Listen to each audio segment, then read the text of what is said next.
Welcome to our Frankly Speaking webinar series, where we hope to provide further insights into doing business in our fast-changing world. Today's topic is the gentle art of delegation. And delegation is the art of planning ahead, so everyone can take action, allowing leaders to focus on long-term important matters. My name is Anthony van der Hoek, and I'm a partner at BDO Business Services and Advisory. BDO has been providing professional services and advice to our clients for over 60 years, and we are the fastest growing professional services firm and have been so for the last 10. We offer audit, tax and advisory services to a range of clients, from private individuals through to the public sector and JSE listed companies. We try hard to build our lasting relationships with clients because we understand your needs and challenges. So presenting this webinar is important to us, as we know that being an effective leader and helping you and your team to achieve your goals is important to the success of your business. At BDO Business Services and Advisory, we offer a full 360-degree range of business solutions, from outsourcing of our clients' non-core activities, such as accounting, reporting, and administration, to tax and other compliance and business matters. So today our guest speaker is Greg Castle. Greg is an internationally certified professional business and executive coach with more than 26 years experience as an entrepreneur, business owner, corporate company director, and has a track record of successful business growth and strategic change management through employing strong market orientation across numerous industries. Greg is also the founder of a strategic marketing consultancy called Talkle, and he's a partner of the business coaching company called Action Coach. The format of today's webinar is that Greg will share his insights with us, which will take approximately 30 to 45 minutes, after which there'll be time to take some questions. And we really do welcome you to post questions on the Q&A during the webinar, which we will then attend to at the end. There will also be a short survey at the end, which I ask you to look out for. I'll now hand you over to Greg. Thanks very much, Anthony, and thank you to you for the intro, and to BDO for inviting me to chat to business owners and execs throughout this series of webinars. It's been really encouraging getting some of the feedback so far, and hopefully you'll get a lot out of today's topic, which is one that's very close to my heart, and something that I think unfortunately is probably a topic that is one of the most misunderstood, misconstrued and poorly implemented in business. And it is really because people aren't taught how to lead. People are generally taught how to manage, and there's a big difference in the two, and I'm going to spend a little bit of time talking about those. But as somebody who's had the experience of both being in leadership positions in the corporate environment, as well as being an entrepreneur myself and having my own businesses, it's really been my experience that most of the time people really get this topic wrong, and as a result of that, end up with businesses that hit a ceiling that very often can't go beyond that. And so, you know, why is it that people struggle with this? Well, there's really the biggest issue in my experience, particularly with business owners and entrepreneurs, is the feeling that no one can do it quite as well as I can. I started the business, I put my blood, sweat and tears into the business and my money. And quite frankly, I just don't believe anybody can do it quite as well as I can. So I'll take over everything. And there's this reluctance to let go of things. And so it really comes down at the end of the day to trust. And the reasons for that trust is a sort of chicken and egg scenario. But it really starts with having the right people first and foremost. And I'm going to talk a little bit more about that. So ultimately, we're talking here about, you know, what makes a team dysfunctional and not work, and what are the things to look out for, and start to think about yourselves in this situation. You know, how do I behave as a leader, as a business owner, as an executive of my business with my team? And then we'll look at what really makes a winning team. And there are a number of things there that we'll go through. And then we'll look at the importance of shared goals and why that is such an essential thing, not just to hold close to your chest as the leadership or the owner of the business. And how building trust is something that needs to be worked on. It's not something that just evolves, via osmosis. I'll talk a little bit about why you need to delegate and why it's so important. And then we'll talk more about the process and the levels of delegation. It's a really practical approach to leadership and delegation. It's a big part of leadership, this. And some of the slides you may have seen in some of the previous webinars, because it is something that goes and follows through all elements of business, whether it's leadership, whether it's strategy, whether it's marketing, whether it's sales. There are always elements of delegation that are essential throughout that. So, entrepreneurs, generally speaking, in my experience, are micromanagers. I coach many different types of entrepreneurs and executives, people who started their own businesses and people who are CEOs of large corporates. And there's very much the same kind of challenges that people face. And very often it is that people are involved in micromanagement as opposed to leadership. And micromanagement has one very profound effect on people. It chases away the good people and it retains the people that, quite frankly, you don't want to retain. Or it's the people who are good at taking orders. And order takers are not people that you can delegate to. And I'm going to show you why. You need really, in organizations, you need thinkers. You need people with the right intent, but also people who are motivated to want to be part of that organization and want to see the organization succeed in the long term. But moreover, the biggest lesson for today that you've got to learn as a business owner or an entrepreneur is to learn to let go.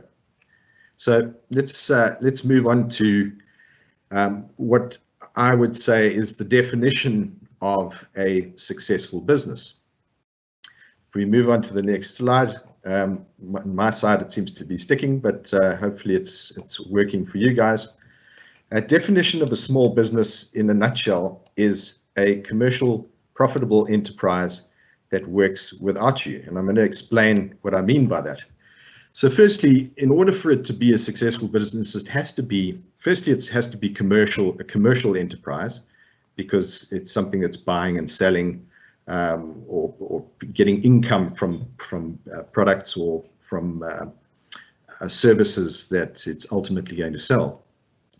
It needs to be profitable, of course, because if it's not profitable, it's a non-profit organization, and that's not why we're in business. And of course, it needs to work. So it needs to function properly in order for there to be, a start, a middle, and an end to the process of whatever it is that you're going to provide in solution form to your clients. But the most important thing at the bottom of this in green is that it needs to work without you. And why does it need to work without you? Well, for the really basic reason of what happens if you got knocked over by a bus or if you decided to retire. What happens to your business? If you are the business, if you haven't been able to delegate and give responsibility to people that can take on a greater load and strategic responsibility ultimately to be able to lead the business into the future. What makes you the best person to lead your business into the future, into the growth of the business? Entrepreneurs very often are very good at starting businesses. They're not very good at maintaining and sustaining businesses in the long term. And one of the biggest challenges that people face is that adage of trust, the absence of trust. And this is what I talk about as being the 5 dysfunctions of a team. What really makes teams not work? And obviously the absence of trust is the biggest challenge. But then there's also the fear of conflict. A lot of business owners and the people that they employ are afraid of disagreements, of actually being able to debate an outcome. And sure, at the end of the day, the decision has to rest with whoever the decision maker is. But there is an importance in many organizations to be able to encourage people to think a little bit and to have their own ideas. And if they're discouraged from that because they just barked orders at and they just have to implement what they're told to do, you're not going to hold on to people who are real thinkers. You're going to hold on to people who are just desperate to hold on to a job, or people who, quite frankly, just like being told what to do. Then, of course, you get lack of commitment. And lack of commitment comes from the fact that there's an absence of trust and there's a fear of conflict. People will generally feel, you know, I'm 4:30 now, I'm going to start putting my pens and pencils together so that I'm out of this office by 5 o'clock. And I'm not going to get here 1 minute before I'm due to arrive at 8 o'clock or 9 o'clock or whatever they start. There's no desire to go that extra mile for the business in any manner or form. Why should I? You know, there's no trust, and quite frankly, whatever I have to contribute is not taken seriously. And then there's the avoidance of accountability. You know, how can you be accountable for something when there's no trust? You've got to be given the trust in order for there to be accountability and to be able to take responsibility for those things, that decisions that you're going to make on behalf of the organization. And then ultimately the inattention to results, which is the fact that the business is focused on things like bums on seats as opposed to what is really measurable and important to the progress and productivity of the organization. And that's where I think COVID, as an example, has given us a lot to think about in the way that we test and measure people that we can't see, that are remote from us. And we've done a webinar session on that previously. So if we move on then from what makes a dysfunctional team to what makes a winning team, and there are 9 keys to a winning team. The slides are maybe a little bit slow, but I'm just going to move ahead and hopefully they'll catch up with us. The 9 keys to a winning team really starts at the beginning of the day with strong leadership. And leadership as opposed to management. And again, this is a topic that could take on, you know, a whole week of webinars in itself. But the difference between management and leadership is profound. You know, the one is leading from the front, inspiring people to follow you, do what I do rather than do what I say type of approach, as opposed to sitting behind them with a whip, barking orders at them and basically expecting them to just do all the work and drag the company forward. So, you know, there's logic obviously in that, in terms of, you know, what are the best, most successful companies likely to be in terms of the style that they have. Are they going to have a leader-driven approach or a micromanagement type approach? And micromanagement is one of the biggest disasters in organizations today. And it's absolutely amazing how some of the biggest organizations that I've been a part of and that I have consulted to over the years still have this unbelievable approach to old-fashioned management. And it's something that we have to really work hard on. The next step, of course, is the right people. And to getting a winning team, and the right people, in a way, and this is why I say it's a chicken and egg, is that if you have the right people, inevitably you have more of a chance to trust them, because they are likely to be able to do a decent job and to be able to think on their feet. And I've always said throughout my career that if you're wanting to hire people for a job, don't ever hire people to fill a hole that exists. Hire people with the potential to move at least 1 or 2 levels above the level that you're employing them to fill. And the reason for that is that you want people who are going to grow as the organization grows. And you want people who are going to help the organization to grow.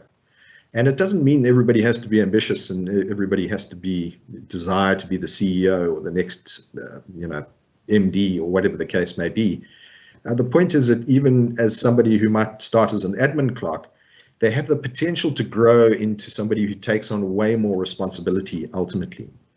And they might not have the ambition and they might not want to be in a higher role or a leadership role within the organization. And that's a mistake very often that people make, is that they put the wrong people in leadership positions.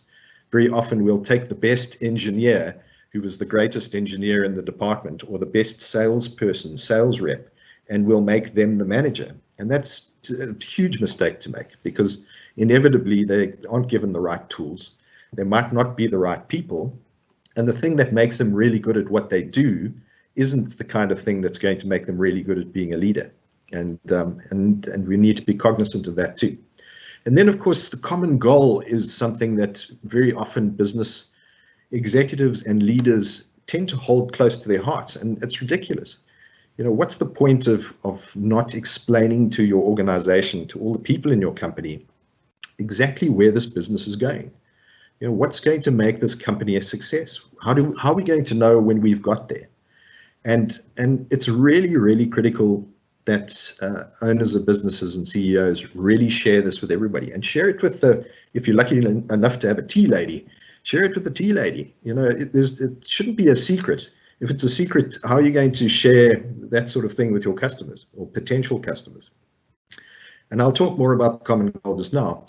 Understanding the rules of the game is important for each individual to know what part they're going to play in that common goal, in achieving the organization's vision ultimately, and how within what rules do we need to play? You know, what's acceptable and what isn't? What makes this business culture really something that's special and something that we hold dear? And obviously we hire and fire according to the rules of the game as well. And then an action plan. Every individual in the organization needs to know what actions they need to fulfill in order to ultimately achieve that big goal of the organization. What is their part that they need to play?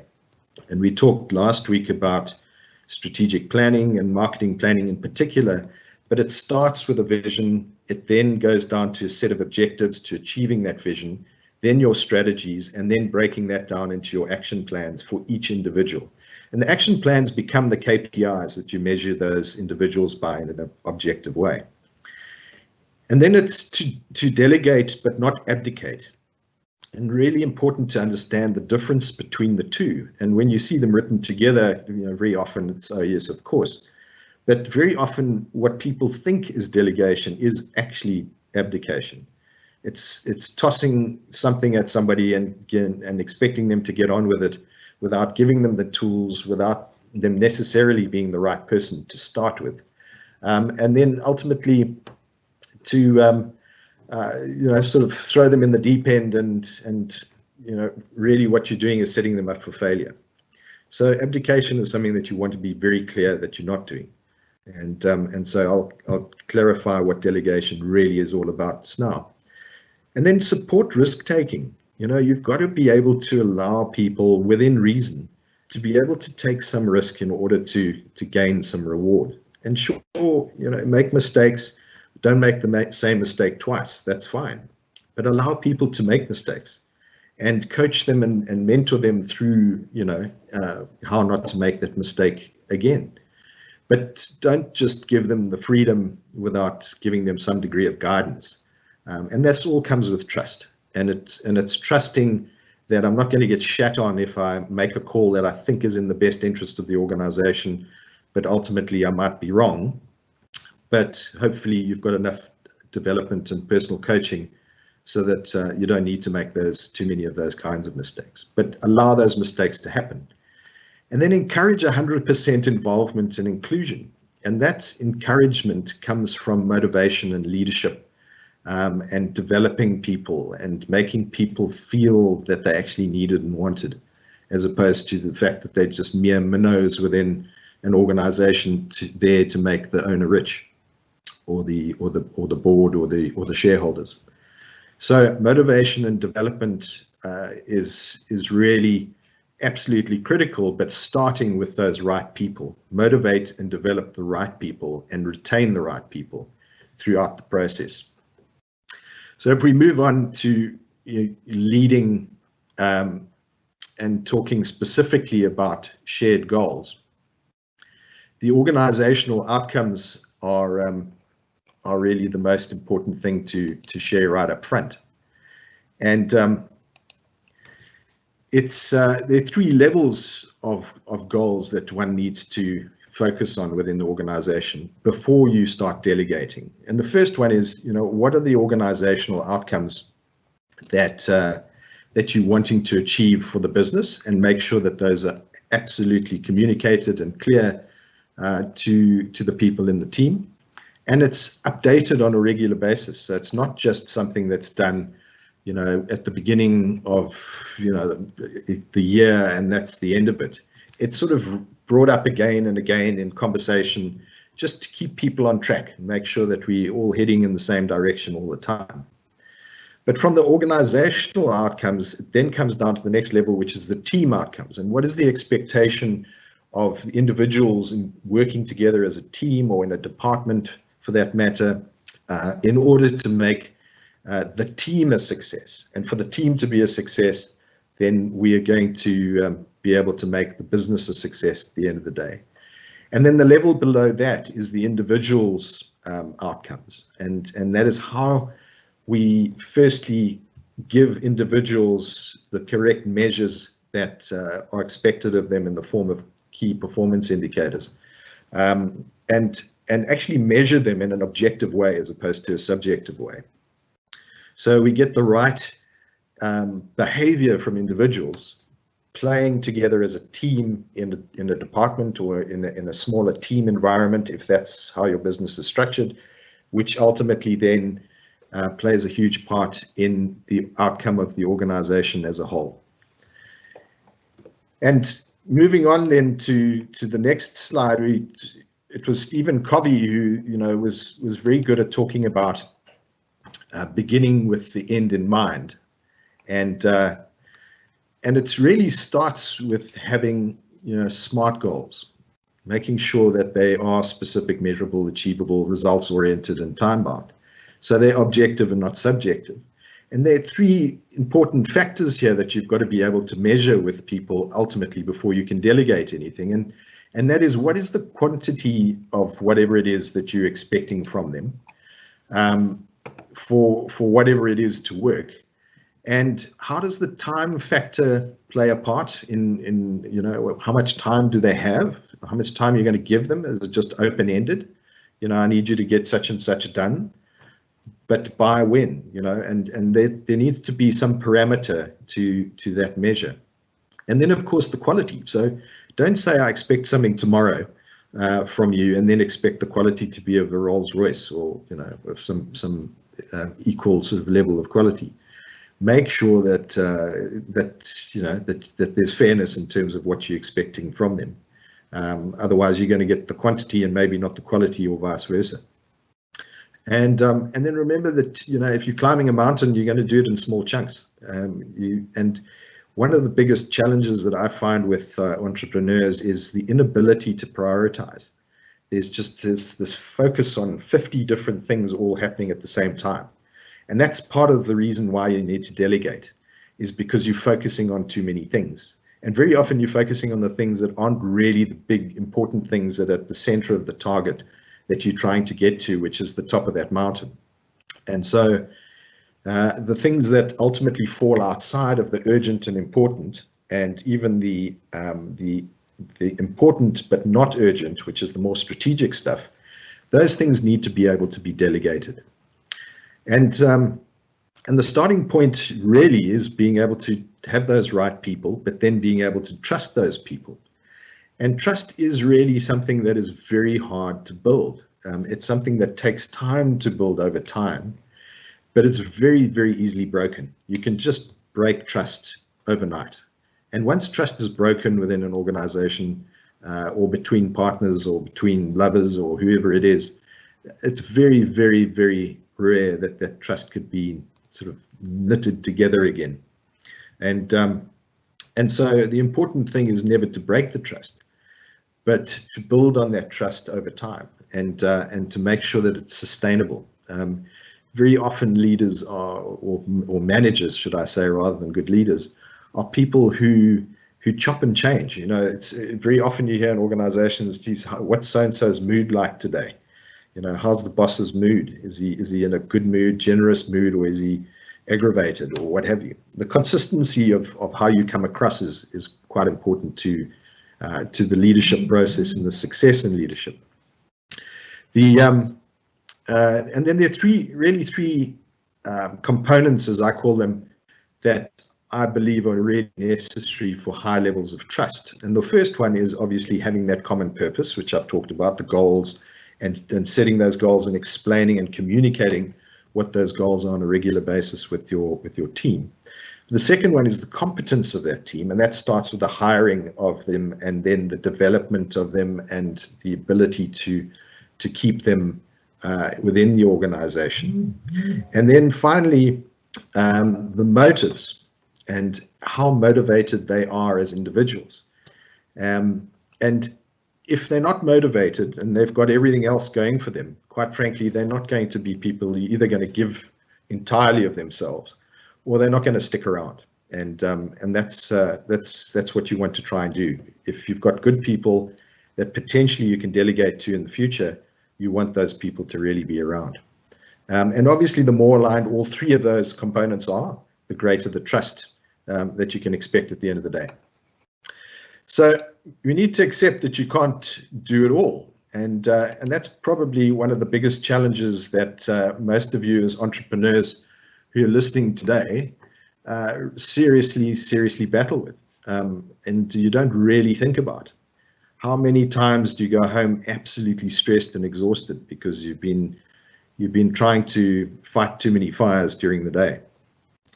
The important thing with any individual is starting with yourself. What are your personal goals and dreams for yourself ultimately? Don't start with your business goals. Start with your personal goals, and this is what I do in a coaching process. And right at the beginning of the coaching process is actually help individuals to identify what it is that they really want out of life, and then to try and get the business to work so that it works for them rather than them working for their business. And that's a really important differentiator. And if you don't get that right, you will end up working for your business until you die. And very often, one of the biggest challenges of entrepreneurs is burnout. And burnout comes as a result of stress. And stress very often comes as a result of the fact that you're the one taking absolutely everything onto your own shoulders and you trying to fight every fire yourselves. So this is where you've got to change that. So start by looking at the organization's process and workflow and see where it is that there are areas that ultimately the team could handle certain aspects of the job that you're currently doing or certain things that you do on a day-to-day basis. Anything that's routine or anything that quite frankly takes up time but really isn't very cost effective in terms of your personal time as the owner or the CEO or the MD of your business is stuff that really other people should be doing. And you need to sometimes pay for good people to come on board in order to take on those things, because that as an investment can free you up to an enormous amount more value to your organization in terms of your own productivity. And I'll talk more to those now and the spin-offs from that too. And then obviously delegating effectively and successfully. And if we move on to the next slide, we really need to firstly ask the question, well, why delegate in the first place? And I think a lot of those hopefully have been answered already anyway throughout, but I'm going to just take you through them one step at a time. And the first one, of course, is to give yourself more personal time. That means more personal time to think strategically about the business, but also to be able to do things that are really important in your own life. If you've got a family at home, if you've got kids that have a soccer match on a Wednesday afternoon, if you have certain things that you want to do in your own private time, go cycling when you get home from work, go to gym, go and meet mates for drinks or go for dinner or what have you. You need to be able to relax and know that you're not stealing time from something. So you need to give yourself the opportunity to be able to work on your business rather than constantly in your business. And really, as business owners, you should be spending at least 20 to 25% of your time working on your business, which is strategically, planning ahead, thinking about new opportunities, looking at strategic alliance benefits or anything like that, ways of being more efficient within the organization, rather than constantly working in the operational side of the business. It also, delegation allows you to grow your business more effectively. So if you've got people that are with you and allowing them to grow and develop and take on more responsibility, means that the business itself will be able to take on more responsibility and start to grow. And then of course productivity and efficiency, by purely being able to have that helicopter view of the organization, means that you now have the opportunity to see where there's developmental needs that are required amongst individuals or amongst teams. How can we make things more productive? Where can we streamline things? Where can we systemize? Where we're doing things on a routine, on a regular basis that, quite frankly, should just be systemized. And then allowing for the growth and development of your staff. Make sure that your staff are able to grow and grow with, and allow the business to grow with them. Teach them to accept more responsibility and to become more valuable ultimately to you and ultimately to the business itself. And finally, to really be able to have a saleable, sustainable business. What's the point of having a business that you can't sell at the end of the day because you are the business? And how often do you hear that? People say, oh, I need to talk to the owner. And it's because the owner is the guy who makes or the girl who makes the decisions. They're the one who we know at the end of the day, if we want a special price, or if we've got an issue, or if we've got a challenge, or if we've got some particular thing that we want to discuss, we will need to talk to the owner, because that's the only person who is responsible and accountable and makes decisions. So that's something you've got to change if you want your business to grow, and if you want to have something you can sell, because you don't want to sell your soul when you sell your business. And why spend blood, sweat, and tears and money developing something that at the end of the day has to pack up when you pack up, or when you retire, or if something happens to you? What about all the dependents that you've got in the form of staff working for you and their codependents accordingly? There's a responsibility there. And in South Africa, our biggest challenge, of course, is employment, and it's going to be employment for many years to come. And the responsibility rests on the shoulders of us as entrepreneurs to be able to employ more people as we grow our businesses and make a greater success of it. So we can move on now to the key steps of delegation and what those entail. And the key steps of delegation really start with a question that you've got to ask yourself. And the question is, what is the worst thing that can happen if I delegated a certain responsibility to somebody? And can I live with that worst case scenario? And if you feel you could, then you should be able to delegate it.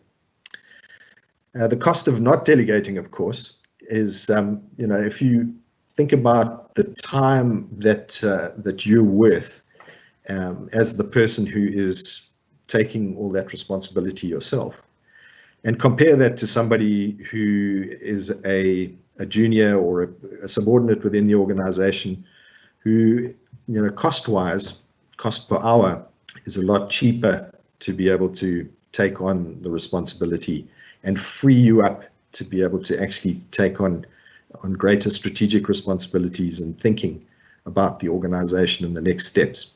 So that would be the starting point. Then the process of delegation, which is if we go to move to the next slide, is set out in a series of 10 steps. And the 10 steps starts at the very start with your definition of the tasks. What exactly is it that you expect the individual that you delegate to actually be doing? What is the task? Make sure that it's absolutely clear, and that there's nothing left to to obscurity.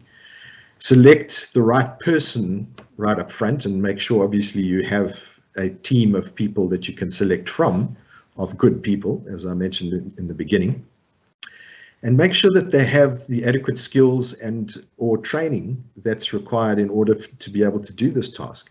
And if they don't, but they are the right person, and you really believe that, then invest in them and make sure that ultimately they do get the right skills and the right training so that they can take on that responsibility, that delegation. Then give them the responsibility, but give them the responsibility. Don't get them to do the task, but take the responsibility upon your own shoulders. Ultimately, of course, if you're the business owner, the responsibility rests with you at the very end, but give them the responsibility for the task. And then enable their authority. Make sure that they have the right tools and people understanding that it is them that is actually going to run with this particular task. Then you need to provide them with a time frame so that they know exactly what the starting point is and what the expectation is in terms of when it needs to be done. And the determined outcome needs to be spelled out and very clear. You know, this is what I really want you to do. This is the objective of this task. And then you need to facilitate trust. And facilitate trust is something that comes from both sides. And as the leader, you can't just give your trust, but you've got to earn the trust back from the individual who you've now given the responsibility and accountability to. And some of that comes through providing support, through ongoing mentorship and coaching, which is something that's absolutely critical to delegation. You don't just give them the task and say, good luck and I'll see you afterwards. The point is that you also don't want to get too involved in poking your nose into the thing constantly when in fact you've given them the authority to do it, because that can cause unbelievable frustration. And this is very often in my experience where delegation really goes wrong, is that people think that they're doing the right thing by delegating, but they're not really ready to let it go. And so as a result of that, what they tend to do is keep on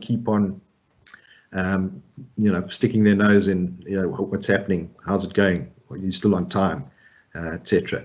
So you've got to be able to be at a point where you can trust sufficiently, and then constantly motivate the individual throughout the process, not falsely. It's got to be meaningful motivation, and then give them the acknowledgement, once they've actually achieved something.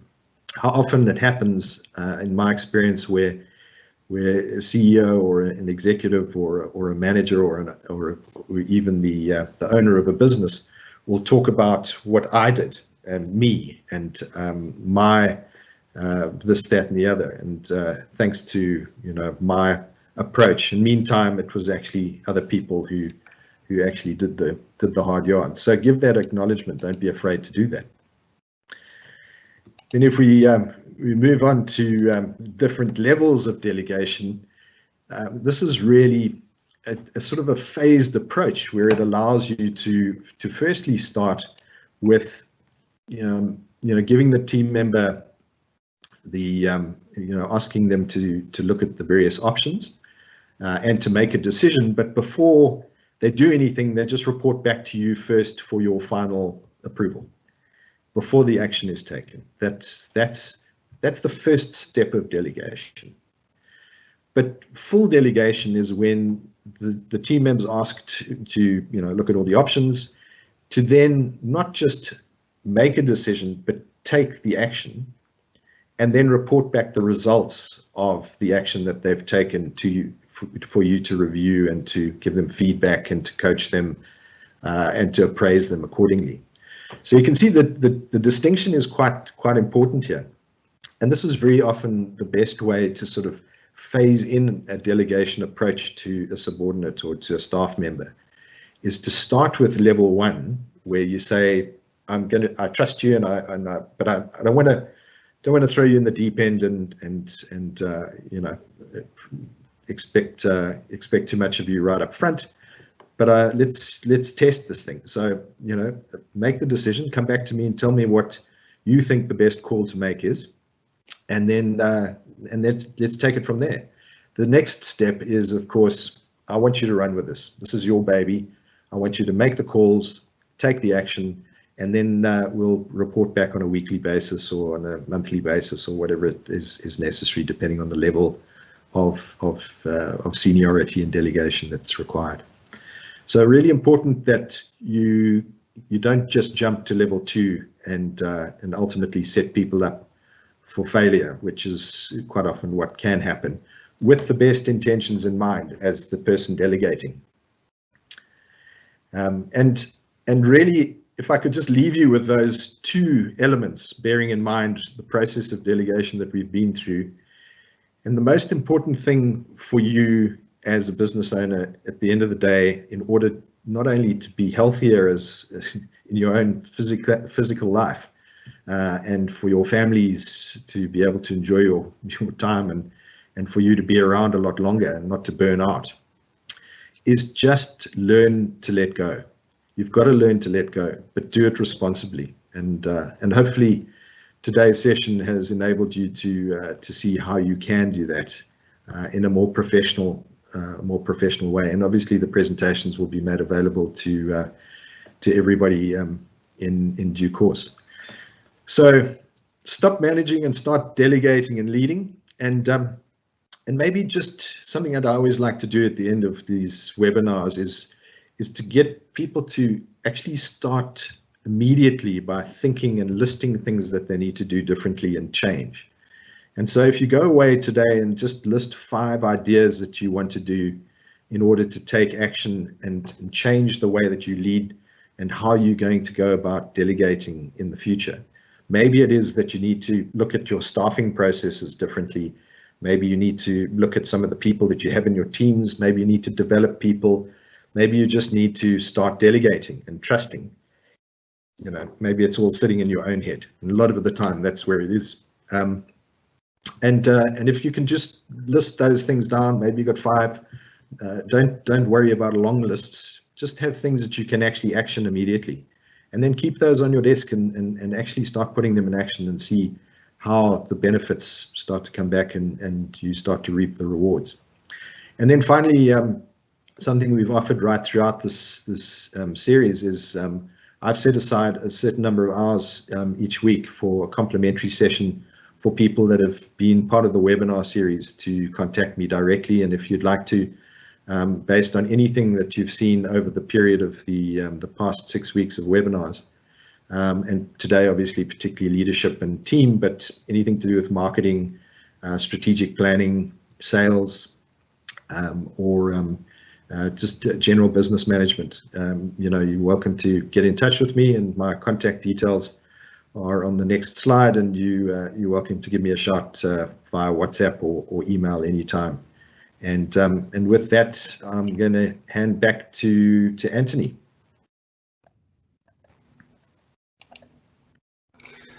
Yes, thank you, Greg. We have no questions, and so therefore I'd just like to thank all of you who joined us today for the 5th and last in this series of Speaking Frankly. I hope you found value in our webinars, and look forward to inviting you to more in future. And I really wish you the most productive and happy rest of the week. Thank you and goodbye.